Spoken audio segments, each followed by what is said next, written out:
I like your tank today, by the way. Thanks. You looking real swole. Look at that. I do be working out, so Nice. You look good. thanks. All right, you ready? Ready. Hello, everyone. Hey there, folks. This is Avery, This is Rita. and you're listening to I Don't Know Her, the podcast where we talk about women And some other folks, that you've probably never heard of, but you should have. and now you will. And today we're going to be talking about ourselves. Obviously, if you're a regular listener, you're like, hey, where the hell you guys been? Yeah, it's Yeah. been a little bit of a ghosting. We apologize. Yeah, I've been doing my semi-weekly posts on Patreon, but that's not the same as getting audio content. Mm-hmm. So we wanted to address that in a little bit about what was going on and where we're at. So I'm going to let Rita take that.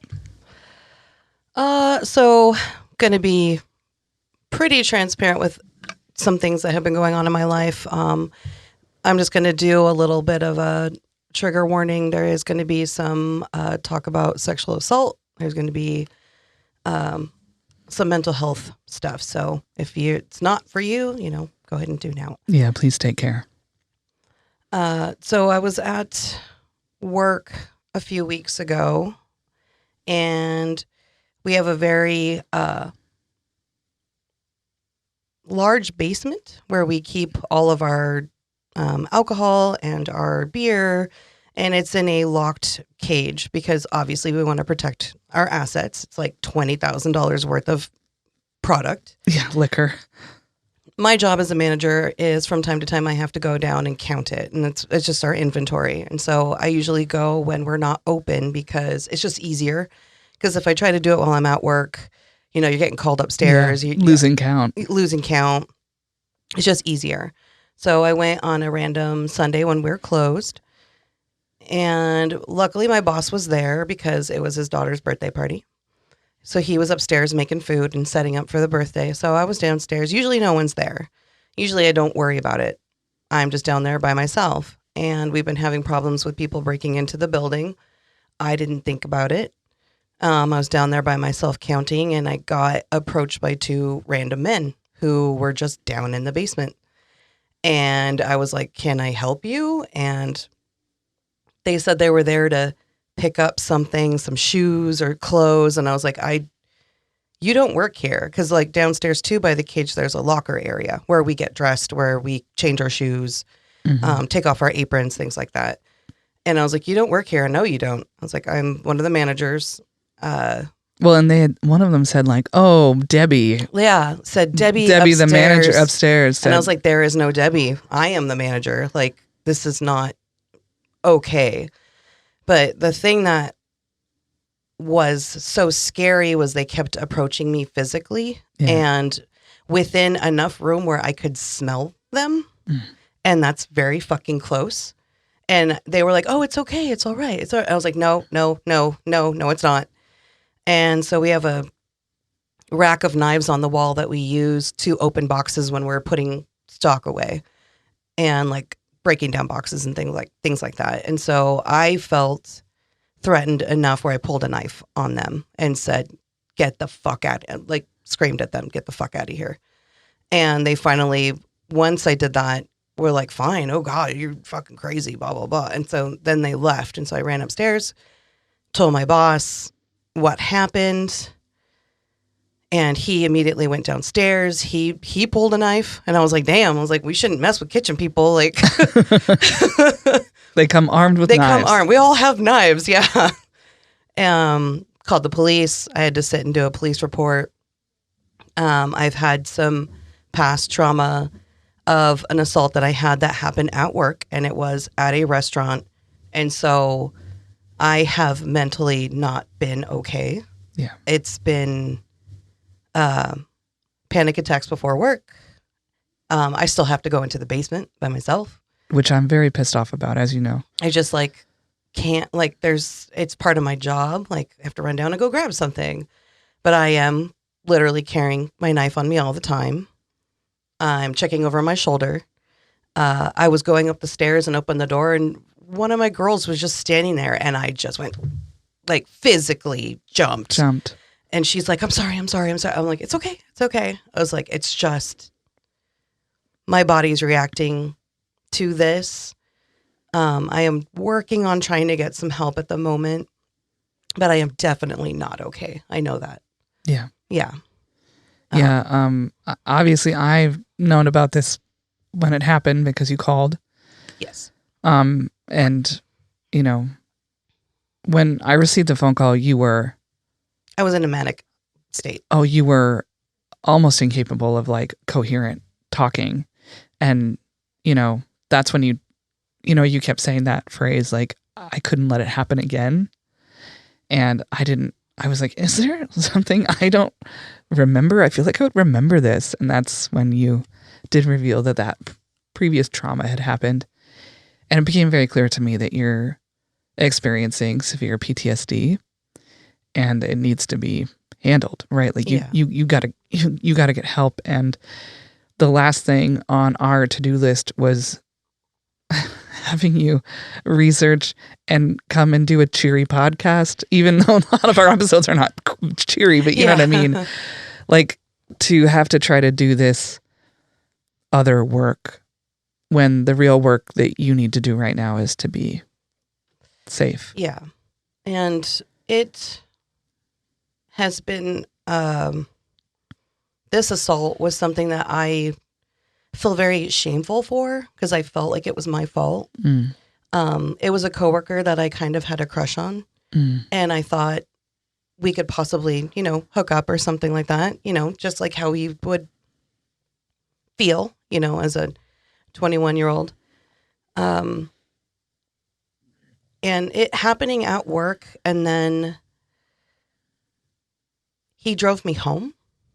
Ugh, gross. And was like, that was okay, right? And it wasn't.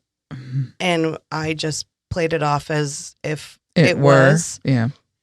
And we had to work together every day for like another year. And yeah, so you just re-traumatized all the time being around that person. Yeah. And him just not realizing what he had done. So then that made me convince myself that maybe it didn't happen. But it did. I felt stupid. And so having that happen at work now as an older person, I was just like, I will literally stab you. Mm-hmm. This is not going to happen. Going to that headspace of willing to like hurt someone else, not a good place. Right. And I know it was in defense, but it just feels ugly to me. It does probably feel like kind of like a betrayal of your character. Yeah. Yeah. I don't want to be that person. And then too, like, I ended up having a meeting with my bosses. Like, my bosses are there. My other co-managers are there. My boyfriend's there because he's also management. And I literally said to all of them what had happened to me when I was younger. I was like, I had to reveal, hey, I was raped at work by a manager. This is why I think we need to do A, B, and C. These things need to change. These things need to happen. And it was humiliating for me because now I all know that they all know, and they see me in a different light maybe because usually I'm a very strong personality and I act like I can do it all. I act like I can do everything. Sometimes I can. I'm actually a very strong person, but for them to know that there was a moment where someone had complete control of me is not fun. Yeah, and I think that it's also like you shouldn't have had to relive and reveal that past trauma in order for them to understand how serious it is that you were nearly attacked in a space that is, one, at work, and two, is supposed to be safe. Yeah. One of the other things I think about, and I thought about when you first told me, was, this is not the reaction that would have happened if your bosses were anything other than cis men. Yeah. because, cis men they just do not have that constant, ever-present fear in their bodies that as they move about the world, there is potential for violence. Like, I'm not saying all cis men, but a lot. A majority. Don't have to have that same kind of constant vigilance and diligence about like your surroundings and what are you wearing and where are you walking and who are you walking with and what time of day is, and it's just constant. And I think that they thought it was serious in the moment, then they dealt with it, and it's over. No, it's not. And it clearly was not for you. Like, you were clearly not doing well, and their reaction for me was really disappointing, especially because like, I get that doing inventory in the basement is part of your job. I'm not a fool. I know that's something you need to do.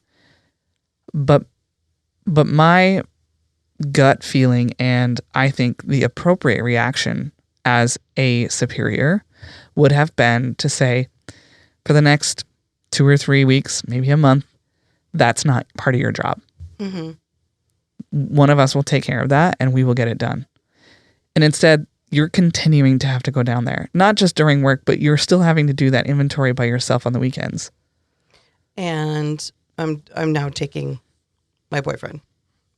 Right. And having him sit there while he on his day off too. On his day off, playing a video game on his phone, just so I don't have to be alone. Which I'm glad he does for you, but he should not have to do that, and you should not have to do that. Yeah. Particularly because there is a co-manager who's male. He usually does the stock one. I do the retail one. But he could do both, and they could just pay him a little extra. You know what I'm saying? Like, This is not a matter of inconvenience. This is a matter of your mental health and your physical safety.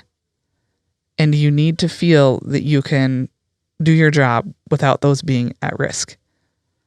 Coming from somebody who's having a similar problem, but not to that extent. I didn't have somebody physically come up on me with potentially weapons, and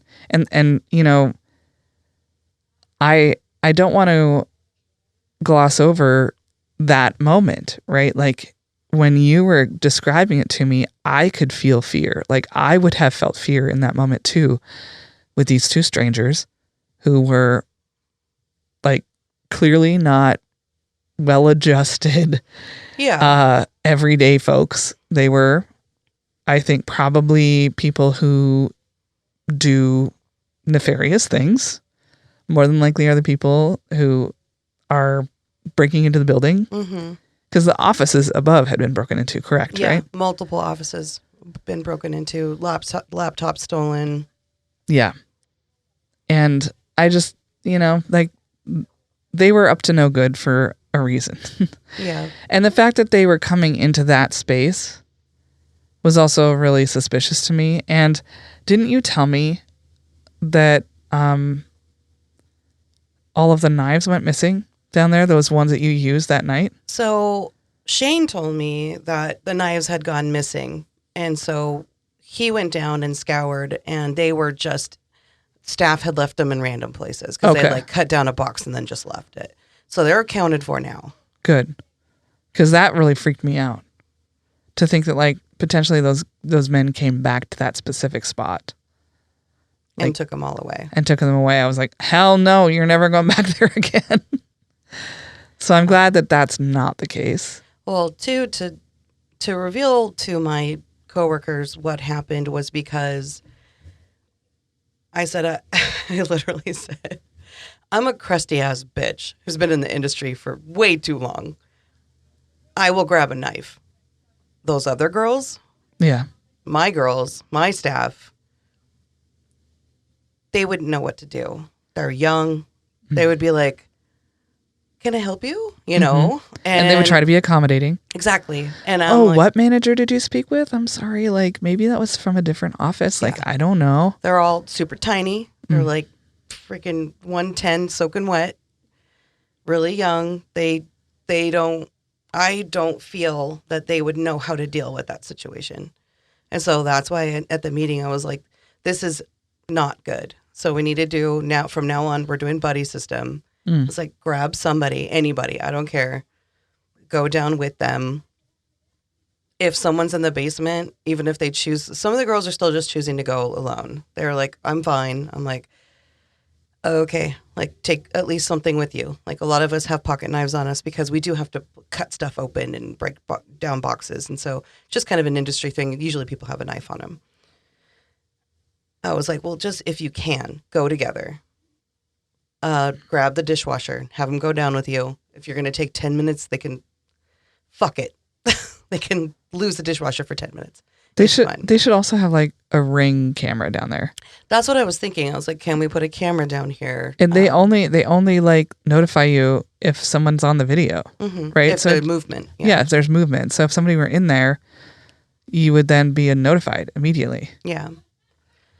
So they did end up putting keypads on doors so that only staff would know, and if you were a customer, you would know.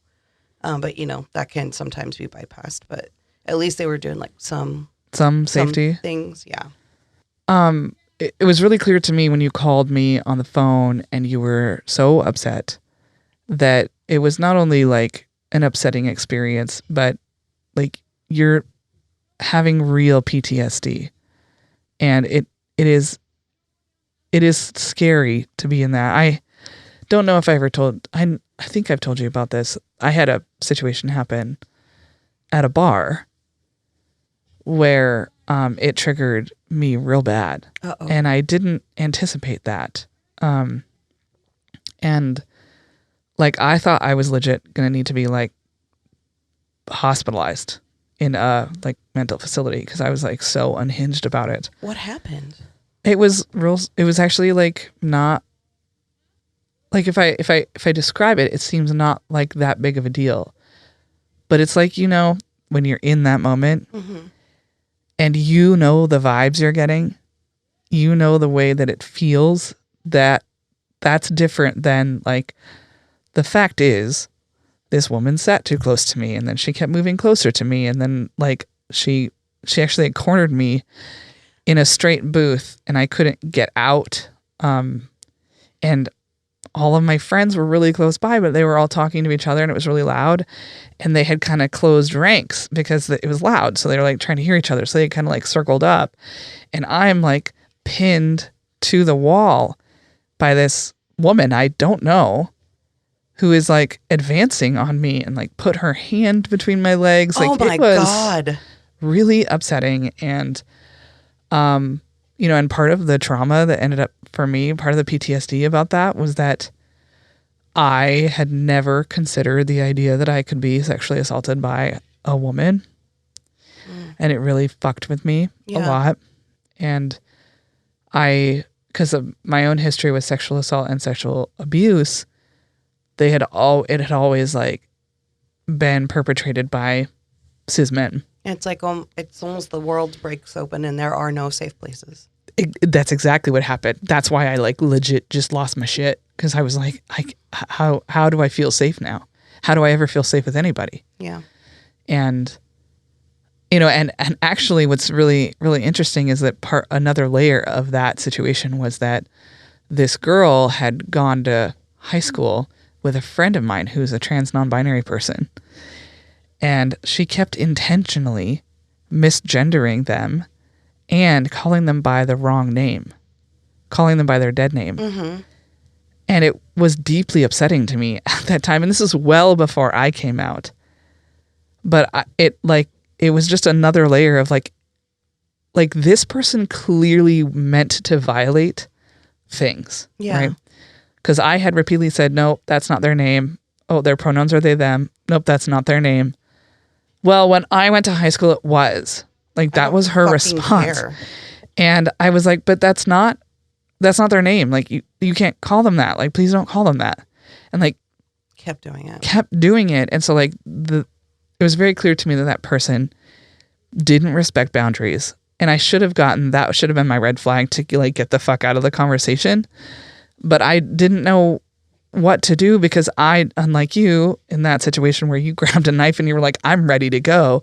I just sat there and like let it. Yeah. let her kept coming closer, and then had her hands on me, and I just didn't do anything.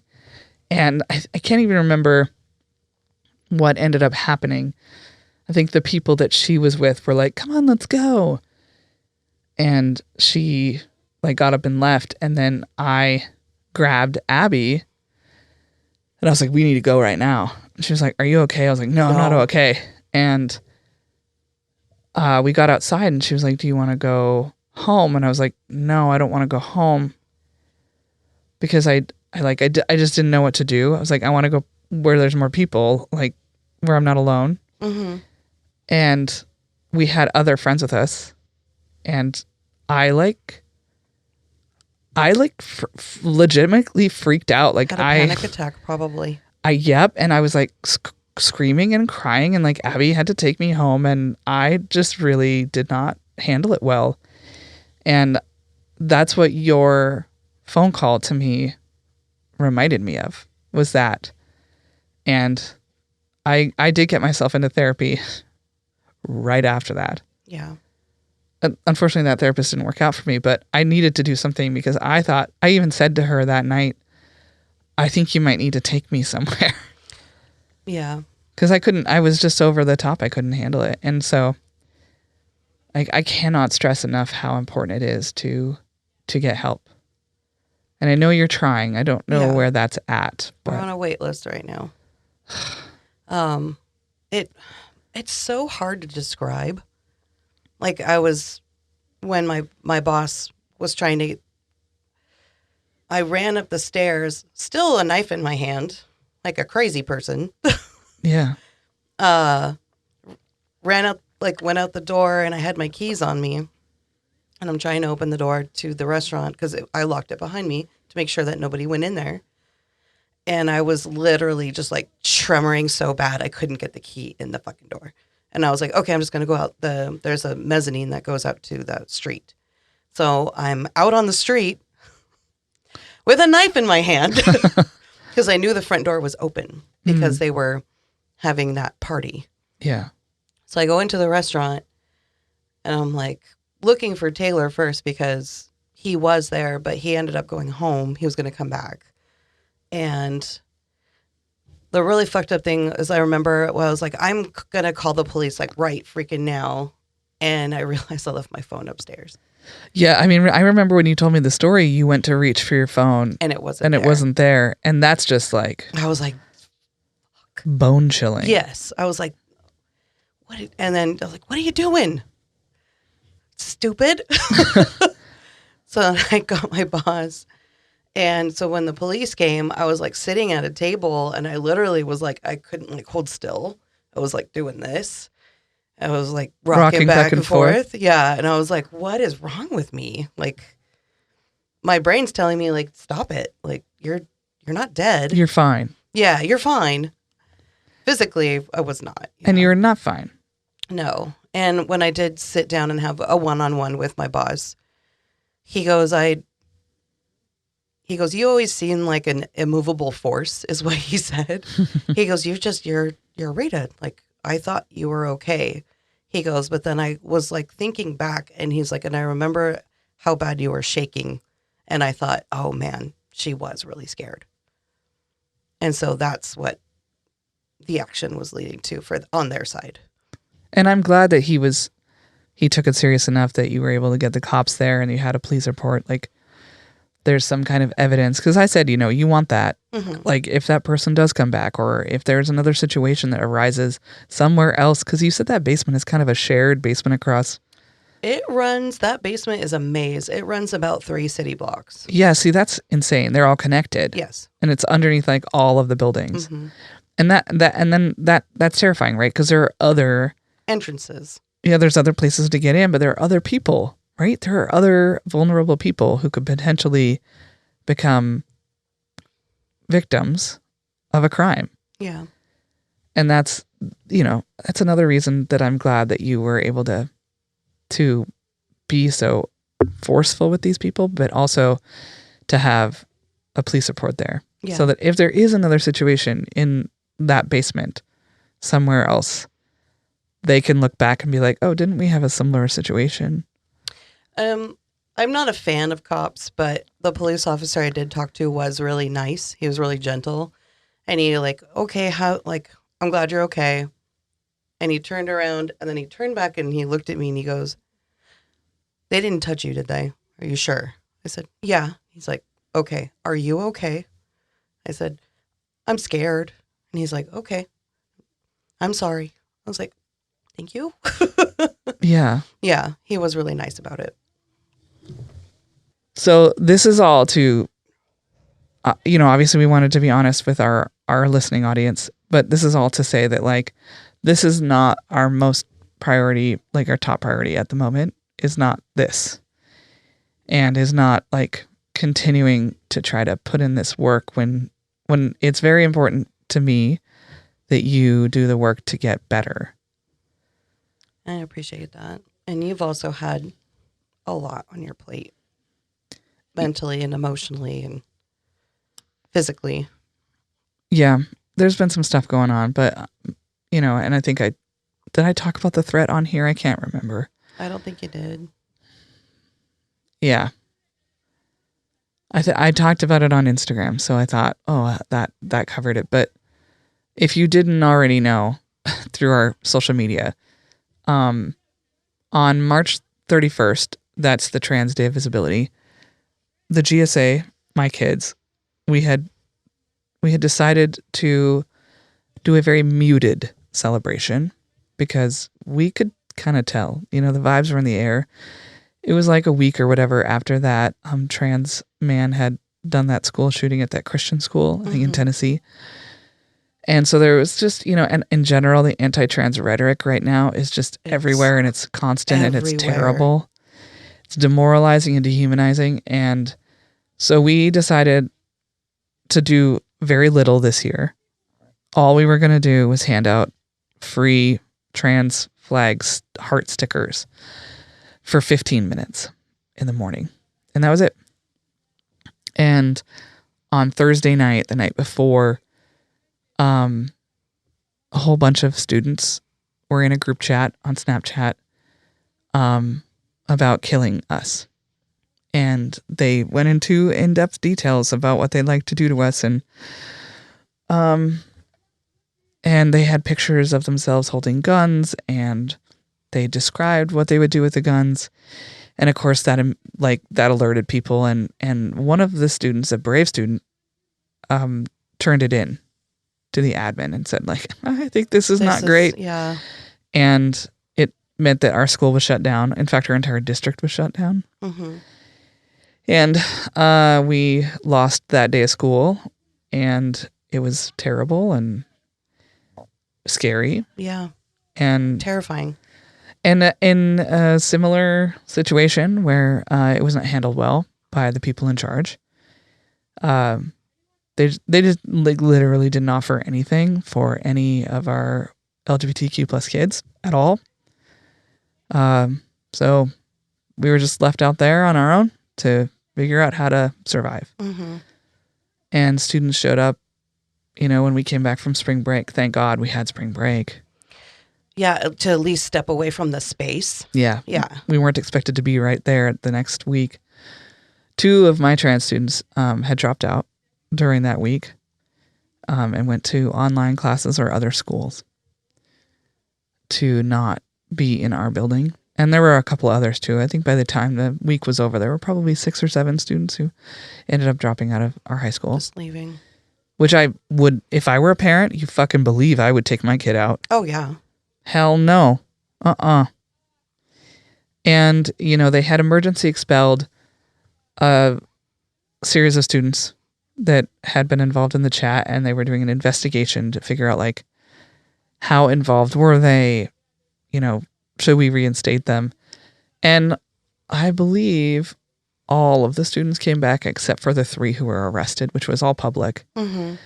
But yet another failure on the part of our admin was that they didn't tell any of the teachers or maybe the counselors knew, I don't know, that those students were going to be coming back. Yeah. So the teachers didn't know until they showed up. And so there was no way for like a teacher to prepare like, for instance, a seating chart where like that student was not going to be put next to a trans student. Or, you know, making sure that like groupings were happening differently. Or to just be like, hey, I know that this trans student in this class or this queer kid in this class is probably going to be a little bit thrown off by this, and I'm going to give them a heads up. Like, that's at a teacher, you know, a teacher should be able to do that. And that didn't happen. And yeah, it was really hard. Like, a whole bunch of the students who were in that group chat happened to be in one English class that was supposed to be coming into the library. And I didn't know that. The teacher came to me and was like, hey, so they're going to be in my class tomorrow, and I wanted to see if you think I should just not have them in here. Like, she was like, I just want to make sure that you're okay, and I don't think you're probably okay. Yeah. And I was like, you know what? Turns out I'm not, and you're right. I don't want them in here. So she kept the classes in her room. And like, that sucks. I don't like that for myself. I don't like that for those students, for any of those students. Yeah.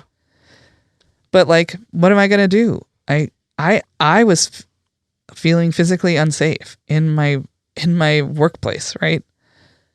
And I still do. I feel physically unsafe going to work every single day. And so I'm desperate to try to find another job. And as I was saying to Rita before we started recording, it's a fucking rough market out there. Dry out there. There's not a lot going on. I almost quit. I was kind of just like, I'll figure it out. But my loyalty, I'll still stick around, but it's weighing on me. But they need to do better. Yeah. Ugh. I know you said you were on a wait list. Was there any other options for you that you found? I haven't looked. We should do that. Okay. And you've had other things going on, some family stuff as well. And, you know, I know that takes precedence when it's happening. Family stuff. Kid is also mentally not doing having a rough time. Well, yeah. I mean, he, understandably so, right? In the middle of puberty, which is like really fucking hard. The change of his life. And parental divorce. And switching from middle school to high school. Like, there's a lot going on. Dad almost died. Yeah, dad almost died. Mom's got a new boyfriend. Like, it's just a lot. I mean, I would have a really hard time. I had a hard time at that age with like fucking breathing. Like, I mean, I try to put myself in those shoes all the time of like, what was I like? What was it like? Oh, it was awful. It was. It was I would awful. not relive that for $1 million. You could not have me relive that time of my life. So much pain and so much like not knowing. Ugh. And you're like actually not in control of your emotions. No. Your emotions control you when you're that age. Like, you just don't have regulatory capability. Yeah. And things with girlfriend are progressing. Oh, Jesus. I literally just dumped a handful of condoms on his bed and was like, here are the things I could show you. And he was like, thank you. He like grabbed him and he was like, no, I don't want you to show me. And I was like, no, I'll just open one up and we'll just do it. And he's like, I will talk to Dad. Please don't. There's also YouTube now. We didn't have YouTube. Exactly. They have YouTube at least. I hope that he's not sexually active, but that's my hope for him. I don't know. Yeah, I'd rather him be safe rather him be safe than sorry. Yeah, we don't want a pregnant 14-year-old hanging around. God, I will kill him. But I will love that baby. There will be no baby. It just won't happen. We just won't let that happen. Yeah.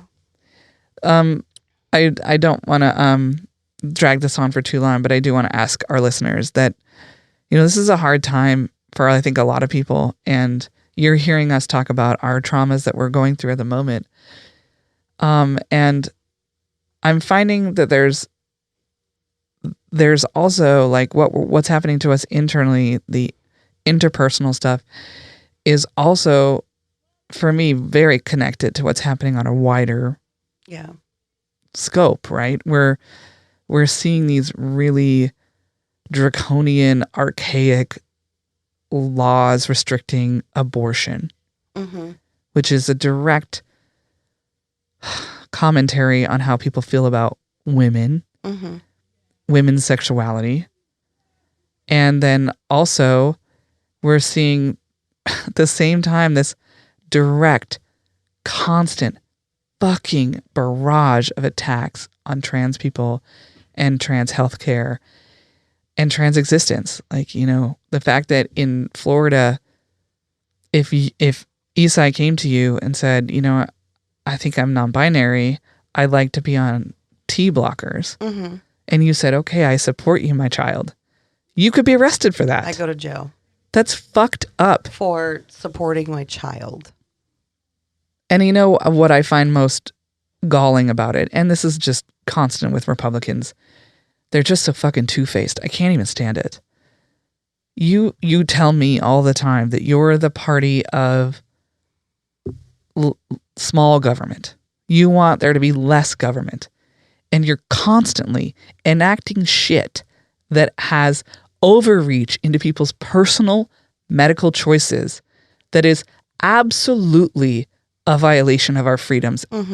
And you're over there like championing that. But God fucking forbid, we put a tiny modicum of regulation on your access to powerful weapons that kill people. Yeah. That's an overreach. Meanwhile, you can come into my house and tell me what I'm allowed to fucking put in my body? Are you kidding me? Get the fuck out. I'm pissed. I'm angry like all the time right now. Me too. I just feel like we just don't have anywhere to go. And it means that I'm not in a good headspace to do the work we do on this show. Yeah. I'm not in a good headspace to be anywhere. I know we need to put you in like a little cocoon and hold you. We could be in there together. But this is probably the most discouraged I've felt in my entire adult life about the work I do, both like professionally and in the case of this show and the other work I do community wise. I am more discouraged right now than I've ever been. And it means and my heart's not in it at the moment, which I think I feel the same way. I think people know. And I think we're not alone. So at least there's that. Yeah, definitely. Yeah. And I'm like trying to not even be so much on my phone anymore because every day it's something more and more and more where I'm just like, my best friend is trans. My best friend came out to me on this show. Like, I love that I have that documented. Like, it's wonderful. And every time I'm reading something about what's going on, I just feel like it's getting smaller and smaller.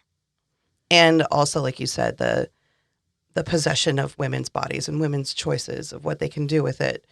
And I think that's why I was kind of just like, fuck it. I'll just be open with what happened to me and what we need to do to change shit in my space where I'm supposed to feel safe. Right. And I want them to be safe because I don't want them to ever have to fucking go through that. Yeah, I don't want those other girls at your work, those young women, to have those experiences. But the reality is they probably already have. Most of them. Actually. Yeah. Yeah. And that's why we need to continue to stand up and say these things, but we also need to take time and space to let ourselves heal. Yeah. Because we can't. I feel like what's really been happening is we've been fighting and fighting and fighting and fighting to be seen and heard as whole human beings, not just like overall, but like concentratedly since 2015. And I'm fucking tired. I'm tired. I need to be done for a minute. I need to just be able to like, I just need like a break from, I want to have a break, like a real break where I step back from basically everything I do and just kind of start over. That's why I'm trying to find a new job, and I'm not looking at all. at teaching. I think I'm just going to leave education. Yeah. I think it's time. And that's really sad. New chapter. And I'm sorry for everybody who's losing me as an educator because I'm really fucking good at my job. You are, and you do care. A lot. Care so much. Too much sometimes. Yeah. But it's been, I gave it a good 16 years of my life. And I think I'm ready to move on to something different. Mm-hmm. So that's where I'm at. That's where we're at. I know. So listeners, I'm sorry this is like a fucking bummer of a listen.